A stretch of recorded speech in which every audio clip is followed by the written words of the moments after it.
before I start this video, I'd like to take this chance to apologize to everybody who actually watches these videos because goddamn, I have not been active at all. I haven't recorded since my initial reaction to this actual card, to Corey Sandhagen winning. And you know what? I've taken breaks before on this channel. They've been for a few days, maybe a week tops. And usually it's because of many reasons probably only personal, maybe private reasons, or school as well.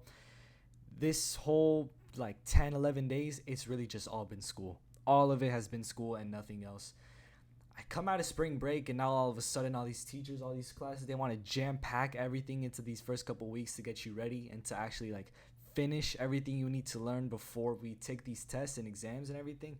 I don't get it. Even some of these teachers have stopped teaching completely. Like they just send us to watch videos and shit. Some of these other teachers have just put us to study stuff and do these certain things that we won't even learn, like that aren't even going to be on the test, you know, just to give us something to do as well. It doesn't make sense. I don't get any of it. We're finishing units in like a week, 2 weeks now. I really just don't understand it. I don't know why you're jam packing everything now. We had a lot of time to learn about this stuff, and all of a sudden it's like, okay, now we got to put you on so much homework, so many notes, so many things we just have to do, sleepless nights, so many things, and just not a lot of time for videos and shit like that. It's a very good thing that there was no card on April 1st because I would not have been able to maybe even watch it or let alone make picks. So my bad that I'm rambling now, but just so many things going on in terms of school and exams and everything like that. You know, it's so weird how like you know, when we're free, you know, there's winter break, there's like absolutely nothing we have to worry about in the world.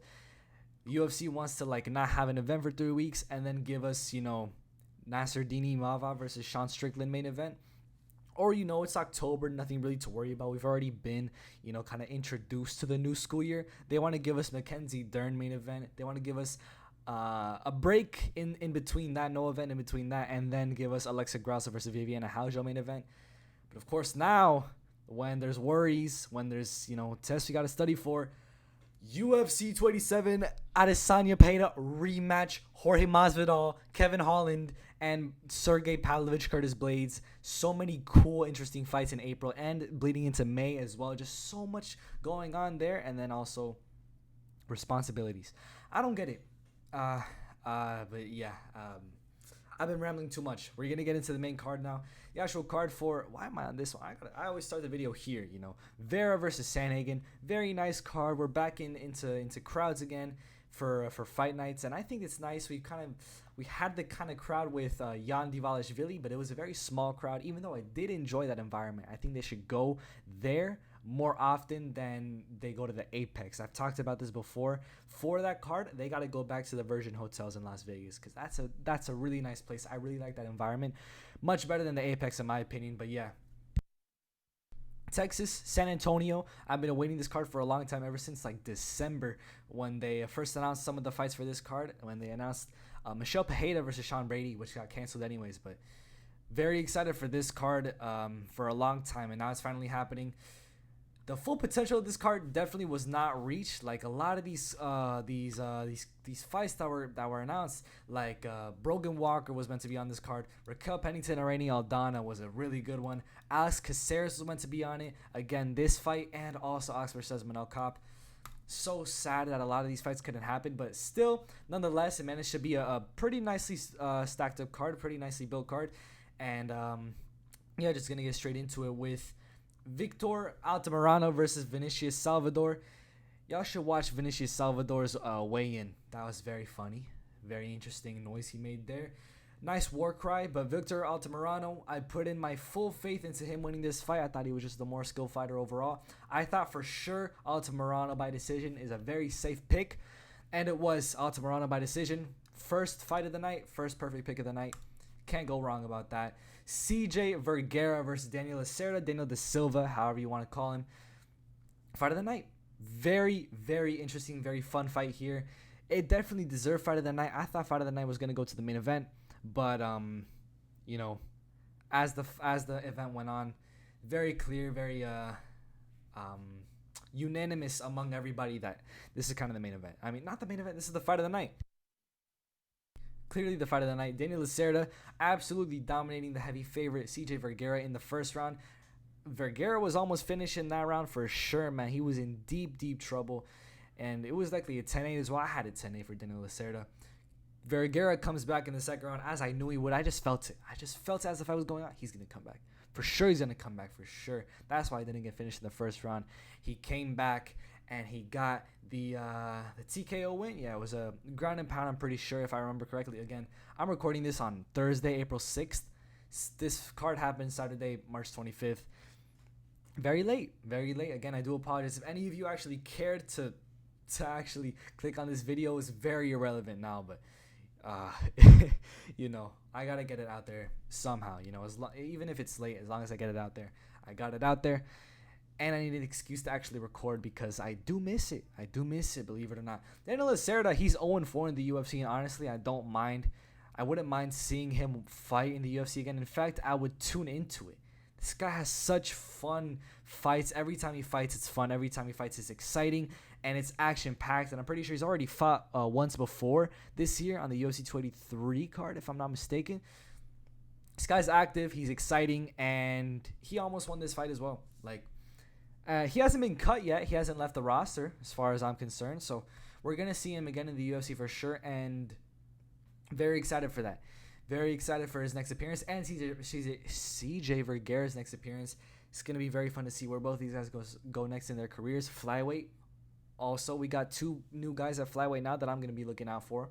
And CJ Vergara's post-fight interview, post-octagon interview, very inspiring. It actually touched me. I don't even know how, but it was just very inspiring to me. I felt it, I was watching him. I was watching him speak to me you can do it. You can come back just the way I came back in this fight. That guy he was in a bad position. If you saw the fight, you know how bad it was. And to come back, win in front of his hometown as well. He's from San Antonio. It's great. It's amazing. And definitely inspired me with that post-fight. I've got a new guy. that I'm definitely looking forward to. Two new guys as well. But CJ Vergara, he got a fan in this fight. That fan is myself. Who would I have winning? I had Vergara winning in the first round, but you know what? It's all good because the way it played out was much better than it would have played out if he just got a first round finish. I think the way it played out was much better in my opinion. But after this fight, this incredible fight was just kind of off the rails for me there. Trevin Giles versus Preston Parsons, split decision. It was close. I thought Preston Parsons did a lot. I don't know if he did enough, but it was definitely very, very close. Preston Parsons, he did put on a very good performance, but so did Trevin Giles. I have the scorecards up here. It's so long ago that I honestly forgot who who won each round. Yeah, I forgot how this entire fight played out. Preston Parsons, apparently he won the first round, but then lost second and third. I completely forgot how this fight went. I remember when it happened, I had a lot of opinions about it. I just forgot completely. I don't even know what to say. But Trevin Giles, what I do remember is thinking Trevin Giles just did a bit more. And they gave him the split decision. It kind of tells you the story of this fight well. And I think that was probably the right decision. And, I had Parsons' decision. I almost got that. But, kind of went off the rails after that for me there. And you know what? The right guy won. But it's all good because they put on a pretty good fight. And I'm excited to see both these guys come back. Don't matter. And Steven Peterson versus Lucas Alexander. This fight, man. I was upset. I was very mad watching this fight. I was just so mad watching Steven Peterson. I said this, right? I said Steven Peterson, he's a bit of a tough guy, but that doesn't always work out for him in these fights because he just loses by decision. His toughness, he can tough it out, right? But taking shots and taking them well, it's not always going to win you fights. You got to fight back, and that's something Steven Peterson just wasn't doing in this fight. I was so mad watching this fight. I had to stop watching. I had to go away from my TV and just stop watching because I was just so pissed off about how Steven Peterson, he could have been doing so much more and he just wasn't. And watching the post-fight, the Octagon interview is I understood why. He retired. Steven Peterson retired, and he said he said something along the lines of, I forgot how it was, but he said something along the lines of I retired tonight. I wasn't planning on retiring, but based on my performance and how I performed this tonight, I just knew I just knew that my time was up. My time has come, and I had to retire tonight. He said that. Steven Peterson said that in his post fight, and it's like, well, he probably figured that out somewhat, early in the fight because he just wasn't fighting back. He is a very old guy, Steven Peterson. He's got an extensive career. He's got like 30 fights now. He's lost a lot of them as well. A lot of them by just toughing it out and taking a lot of those shots. He has very nice tattoos, but he just doesn't have a very nice record. And it's long and extensive career that he's had there as well. And losing to a guy like Lucas Alexander, who isn't very good himself, making him look like someone who's much better than he actually is, in my opinion. I don't know, man. I had full faith in Steven Peterson winning this fight, but I should have seen it because a lot of the flaws that Steven Peterson did have showed in a lot of the tape that I was watching for him. So Steven Peterson retired that night. And after that, I was like, you know what? Maybe I was a bit harsh on him because, he's a bit of an older guy, extensive career. I should have expected this either way, so a lot of it is on me as well. But Steven Peterson retired. I wish him luck in whatever he decides to explore next, whatever he decides to go next in his life. And he did walk out of the octagon with his son. I thought that was really nice. And yeah, I don't know, Lucas Alexander, I'll be watching his next fight for sure, but actually not for sure. I probably will, most likely. But Steven Peterson, happy retirement to him there. I had him winning by decision. Very sad that it didn't go out that way, but it is what it is. That was the feature prelim. We're going to go into a fight that was meant to be the feature prelim. Daniel Pineda versus Tucker Lutz. Pineda got performance of the night against Tucker Lutz. I don't have my notes on me right now, or I don't remember the tape that I watched on these guys, but I was very confident in a Tucker Lutz win, and so were most people. I looked at the topology shit, and even looking at the odds, man, Tucker Lutz was just a heavy favorite. Daniel Pineda, very weird career for this guy, man, and he was just able to pull it off. I definitely will be watching his next fight just because he's just had such a weird career, and how could I not watch his next fight? It is what it is. I had Tucker Lutz winning by decision. I'm pretty sure. Yeah. I honestly forgot why, but I was very confident. And even now, even though I forgot completely why I had picked Tucker Lutz, still surprised that he lost because watching his stuff, I mean, he just looked much better than Pineda. Thought he just had everything in his corner. I thought he had this fight in the bag. Didn't play out that way, but it's all good, Daniel Pineda on like 30 minutes notice becoming or being put into the main card.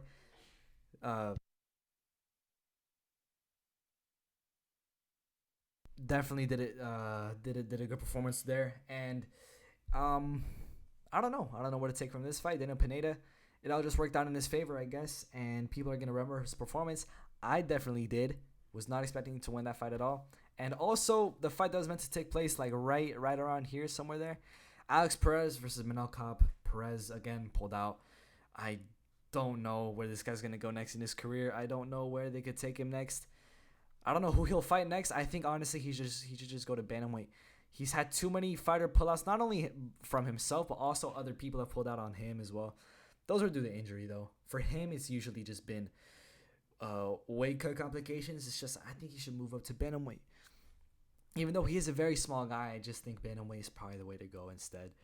Who knows? Maybe he just needs to work on his work ethic. I don't know, but he's got to get some fights in there. He's got to fight, That's just definitely, he's got to fight.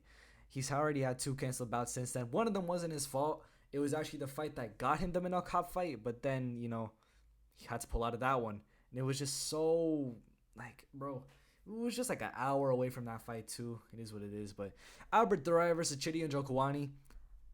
The thing that I feared happened. And Albert Duraev, he really is just like Khamzat Chimaev. Not in terms of skill, but he just looks like him. I was watching tape on him. I was watching his last fight. And that guy just really looked like, just looking at it from the back, he really looks like Khamzat Chimaev, but just thicker, man. It's just the same guy. Even looking at their face, the beard, everything. Just resemblance is crazy, but yeah. Thing that I feared happening, a Duraev decision, it happened. And Njokuani, it was split decision either way, so it wasn't like that crazy of a decision, but I guess it is what it is. Regardless, what happened to the? Oh wait, this is not that fight. Where did it go? Chidi Njokuani. They put up the wrong scorecard. This is the wrong image. This is definitely the wrong image. They got the fight here. They got Daniel Pineda up though. I don't know what's going on there, but yeah. I don't remember a lot what happened in this fight because I wasn't watching most of it. I wasn't really paying attention because I went out to go get snacks and shit, like I usually do around this portion of the card. But yeah, I don't know, man. Kind of sad to see Gideon Njokuani lose like that, especially because he's just such like one of those guys at middleweight that I'm always looking forward to watching. But Albert Duraev, I guess he's that guy now. Implemented his wrestling nicely and got the split decision win. Who would I have winning? I had Njokuani first round knockout. I put my trust in that, put my faith into the Njokuani power. Didn't come, didn't happen, and it is what it is. Andrea Lee versus Macy Barber, bro. Let me tell you my topology, not my topology, my verdict shit. Let me pull out my phone for this. Let me tell you all. I had 250 XP out of 600 on Andrea Lee. I truly believe she was gonna win this fight, and she was so close to doing it as well. 250 XP would have gotten me like 2,700. That would have put me in gold, bro. I barely edged out like a bronze for this one, just because I put so much faith into Andrea Lee. I would have put so much more XP into some of these other fighters, man. I just, it is what it is. I don't know, but you know, it is what it is. And let me just look at these my verdict picks. I had 250 XP. I was so close, man. And if we look at what the verdict people have said, who did they have winning? They had Andrea Lee winning slightly, very, very slightly, very, very slightly, but they still had her winning. It's like, I don't want to say that she got robbed necessarily because it was a very close fight. And I don't know, man. It's just like Macy Barber, she did kind of do enough to win the fight. I do believe that she did maybe just slightly more, but Andrea Lee, she just looked a bit more dominant. She just had the better of the exchanges. She had the better moments as well. I feel like I just remember more of what Andrea Lee did more than Macy Barber shit. But you know, man, everybody had their money on Macy Barber and she ended up winning. So people are happy at the end of the day. That's why nobody's talking about how much of a robbery it would have been. If it was like anybody of like higher name value, people would be talking about robberies because people like to throw that term around. I don't think it was a robbery. I think it was a very close fight that I just really wanted it to go Andrea Lee's way. But I do have to see how Macy Barber could have won that fight. I do see how people would have picked her to win that fight. But me personally, I just think the ground and pound and the control time was much more dominant in my opinion. Because Macy Barber on the feet wasn't doing super crazy. And Andrea Lee had her moments there as well. Andrea Lee overall was just performing better in my opinion. And maybe I'm biased because I had so much XP on her. I almost got to gold, but I'm trying to be as unbiased as possible, man. As fair as possible. And I am saying that Macy Barber, she did do enough to win the fight. All I'm saying is that it was a very close fight. Very upset that Andrea Lee didn't win. But then again, it is what it is. It is what it is. I had Andrea Lee winning. Where is it? Yeah, by decision. Look here. 5-fight. Just incorrect. Watching this live, I was just like, damn, bro. These picks are just going to absolute shit. I was 2-5 now. What was I going to do? And you want to know who came to my rescue? Who absolutely saved my picks? Nate Landwehr. I don't know how people can dislike Nate Landwehr. I don't get it. I don't get this whole dislike towards Nate Landwehr. I don't understand. A lot of people are just saying like, oh, Nate Landwehr, he's not a star. People are just not really buying the Nate Landwehr hype, and I don't get it. I don't understand why. This guy put on such an amazing fight, such an amazing performance against David Onama that made me a fan. And now with this performance against Austin Lingo, got the finish, got the submission win, and saved my picks. Dude, I love Nate Landwehr now. And he's right back into the mix. It was like a week later that he was scheduled to fight. Pretty sure it was Dan Ige. Just a week later, he was scheduled to fight Dan Ige. This guy's moving quick, and he knows it. He said this in an interview. He knows. He's around 34 years old. He knows that his time is limited. He doesn't have a lot of time left, so he's trying to get those fights in, as many fights in as possible. He's fighting a ranked opponent next, top 15. He was meant to already. And then Alex Caceres pulled out. That's on him. But then, Nate Landwehr finishes the replacement opponent. Now going on to fight another ranked opponent. I think that's very fair. Someone's ranked even higher. Very fun fight there against Dan Ige. Nate Landwehr. Y'all should get on the hype train. Y'all should get on the hype train quickly, bro. Because I don't think he's the most skilled fighter, but me personally, he's one of the more exciting fighters at featherweight. He's definitely adding a lot of stock to his name. Also, a lot of stock is being added to featherweight in general. I think featherweight It's becoming a bit more of a very more exciting division. Me personally, in my opinion, featherweight is becoming more and more exciting as the weeks go by, as the UFC events go by. Featherweight is becoming a bit more exciting, man. And Nate Landwehr, he's in that mix now. Y'all should remember his name. Y'all gotta keep your eyes on him, because Nate Landwehr, he is that guy, man. Nate the Train is that guy. He's my guy as well. I will always rely on him to win fights. Danny Ige fight's gonna be tough. It's gonna be tough. Don't get me wrong. I thought he was gonna lose the Alex Caceres fight, but don't matter. I'm always be supporting Nate Landwehr. Don't matter. Holly Holm versus Yana Santos played out exactly how everybody else thought it was gonna play out. Holly Holm just dominated as she should have. Holly Holm should be next in line for the title shot, if not fighting Juliana Pena at least. No, not even, bro. Holly Holm's beating Yana Santos. She's beaten Raquel Pennington, Irene Aldana. She should have beaten Kellen Vieira. She should be getting that next title shot. Nunes versus Holly Holm 2 should be happening now, but for some reason Pennington's ranked higher than her. I don't get it. I don't know why. Juliana Pena makes sense why, because she beat Nunes before. I think it should just be Nunes versus Pennington. I mean, not Pennington. Nunes versus Holly Holm for the title. People shouldn't be talking about Raquel Pennington, even though she did have a very nice performance against Kellen Vieira. She had very nice boxing, very slick. I was very impressed. Holly Holm is better than all of these girls. She's better than all of them, and her time is running out. Her time, she's on extra time right now. She's 41 years old. For most fighters, they would already be done. Holly Holm, you got to give her that title shot now before it's too late. Just one more time. Holly Holm, she's legendary. She's a legend in this sport. She's a legend in women's MMA. We know what she did to Ronda Rousey. She won that title, and you can't deny her this title shot. I don't know why. I don't know how you could deny her this title shot. This Yana Santos win should just be just like the final.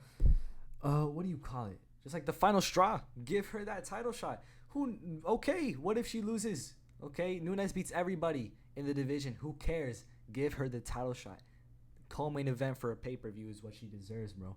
Do it in September, October. I don't know. Do it in fall, because that's just kind of the vibe I'm getting from this. Do it in fall. Maybe even do it in the summer. Do it in that extra event that they have in July usually.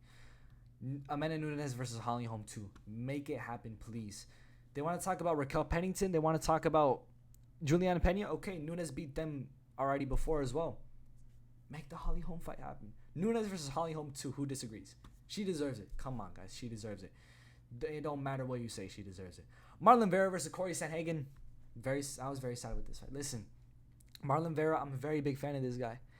Very big fan of this guy. I remember watching him beat Rob Font. I remember watching him beat Dominic Cruz. Rooting for him in both these fights. And the way he just did it is so impressive. Marlon Vera is just a one-of-a-kind fighter. He's still never been knocked down in his UFC career. He's one of 3 fighters to have not been knocked down and had more than 20 bouts.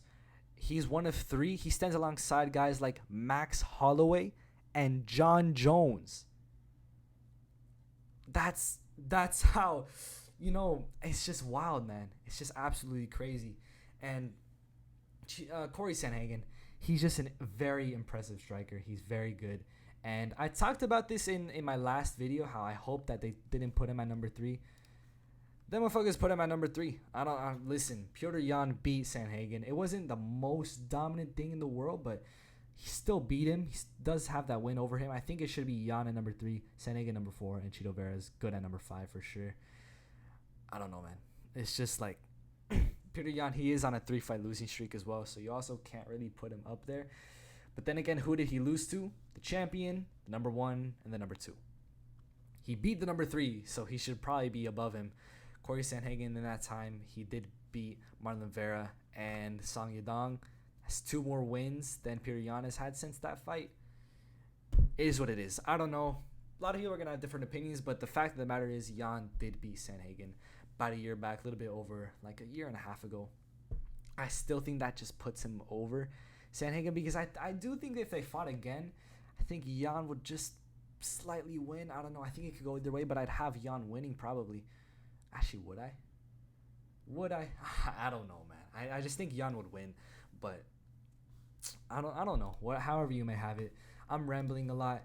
I already talked about this fight. Corey Sandhagen, absolute domination. If we look at the scorecards, man, listen, how do you give Marlon Vera rounds 3, 4, and 5? Look, I kind of get round 3. Marlon Vera just looked much better in that round. I did give him that round as well. But rounds 4 and 5, even though Marlon Vera did much better than he did in the previous rounds, Sandhagen just overall was the better fighter. He dominated round 1 and 2.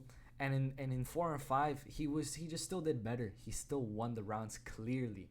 Even though Vera did good enough, it's not enough to win the round because Sandhagen just did much more. Dominated on the ground, did so much better on the ground and on the feet. Any position, anywhere, Sandhagen just did better. So it kind of warrants a 49-46 clear Sandhagen fight.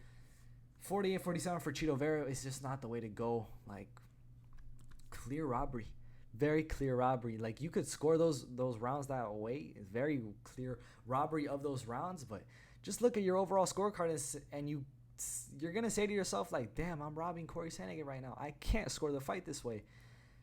I don't know. We got to look into this judge, man. I don't know why he's just being let off the hook, but I don't think he's going to judge another UFC fight ever again. That's just me personally. I don't think he will. But, yeah, I don't know. Kind of rambling now. This card was fun. I got to look at my verdict picks right now. I had an Injo Kwani. I had a 150 XP on him to win by knockout in the first round. Didn't happen, so didn't lose a lot there either. I had 250 on Andrea Lee by decision. Didn't happen. I also had 200 on Nate Landwehr by decision. He won, but I only got 272 XP back. It's not a lot. But then the Holm win by decision, since I got it perfectly. I put 200 on that. I got 630 back. And then for Corey Sandhagen, I put 200 on him to win by decision. I got 1,000 back for that. 1,016. So overall, I got 3,316. And I got bronze, even though I should have gotten way more with the Andrea Lee fight. I'm still so upset about that, just because she really could have been given the judge's decision. It was close, man. It was close. Either judge could have swayed either way. Whatever it is, man. It's okay.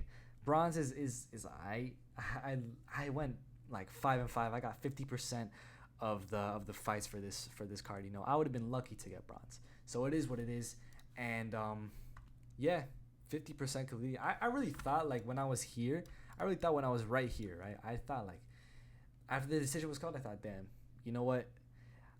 Every fighter is just going to lose. This is going to be my first just straight up awful pick. And, no, straight up awful, like, predictions. And you know what? It wasn't, because it was only 50%, which is still pretty bad. But I still got 3 perfect picks. That's how you know, like, I know enough. I did pretty well. And arguably, Andrea Lee should have won her fight. This one was a split decision. This guy didn't show up. This guy just lost straight up.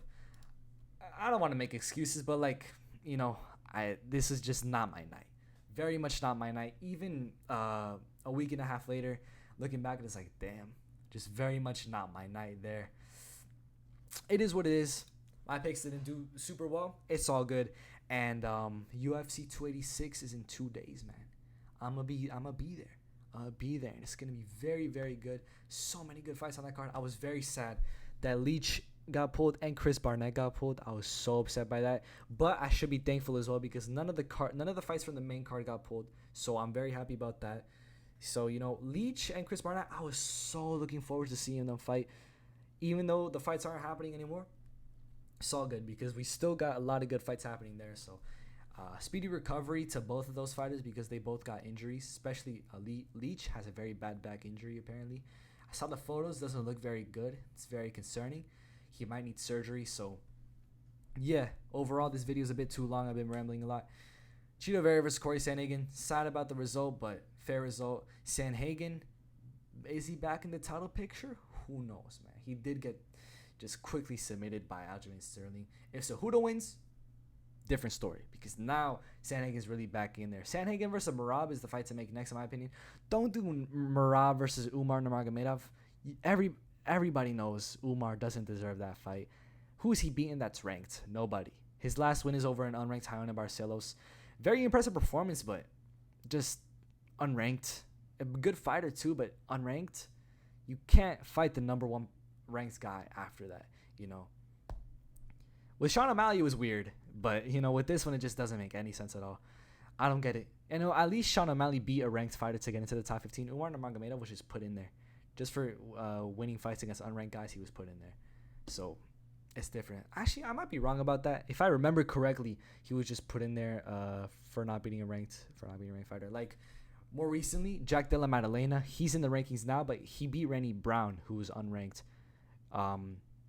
He beat an unranked fighter to get into the rankings. I'm pretty sure that's how it went with Umar. I don't remember him beating anybody ranked and not even at the time. So if I remember that correctly, maybe I'm wrong because this is just how I remember it. But if I'm right, then he don't deserve Merab. I think Sandhagen versus Merab is the one to make next. That's definitely the one to make next. So Umar versus somebody else. But a lot of the guys at bantamweight are booked. So we're just see. A lot of them are booked for April, May. So just middle of May. We're gonna see more clearly the current scope of bantamweight, how it really is right now, the current state. So then we'll see. Until then, you're not fighting Merab. That fight shouldn't happen. But yeah, this is my review of Vera versus Sandhagen. Fun card, decent card, and yeah, very late. I do apologize, and I'll try to upload more often. I shouldn't say that because it usually doesn't happen when I do say that, but. A lot of things going on, and I'm gonna try my best. I'm gonna try my best regardless. And I'll see you all for like the past 2 Chico weeklies that I missed, and then my predictions for UFC 287.